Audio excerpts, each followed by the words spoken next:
তখন আমার একটা গার্জিয়ান ছিল মাথার উপরে, আমার বাচ্চার অবলম্বন ছিল, সেটা আমার মা ছিল। তো আমার মা যখন এখন নেই, তো আমার জীবনটা আমাকেই ভাবতে হবে।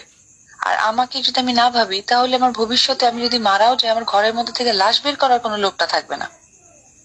কারণ আমার বাচ্চা আগামী 10 বছর পর ও নিজের জগতে চলে যাবে।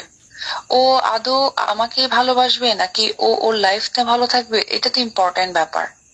নাকি আমাকে অনেক বেশি ভালোবাসবে, কারণ বাচ্চাদের, ও তো ছোট, ওকে নিয়ে আমি বাজে মন্তব্য করতে পারি না, ভালো বলার কোনো অবকাশ নাই। আর একটা বাচ্চাকে নিয়ে আর কতটুকুই আমি আমি সিওরিটি দিব যে ও আমাকেই ভালোবাসবে, আমি অসুস্থ হলে আমাকে ওষুধ খাওয়াবে, মাকে সাহায্য করবে, মাকে যত্ন করবে।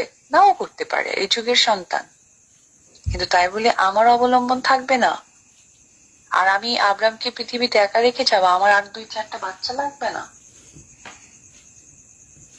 আমার আজকে আজকে আমার মা নেই, 100% আজকে আমার মা নেই। আমি আমার বোনকে ফোন করি, আমার ভাইকে ফোন করি, ও অনেক সময় অনেক বিষয় ডিসকাস করি। তো ওর সেই বাচ্চাটা তো থাকতে হবে, ভাই বোন তো থাকতে হবে, ওর রিলেশনের জায়গা।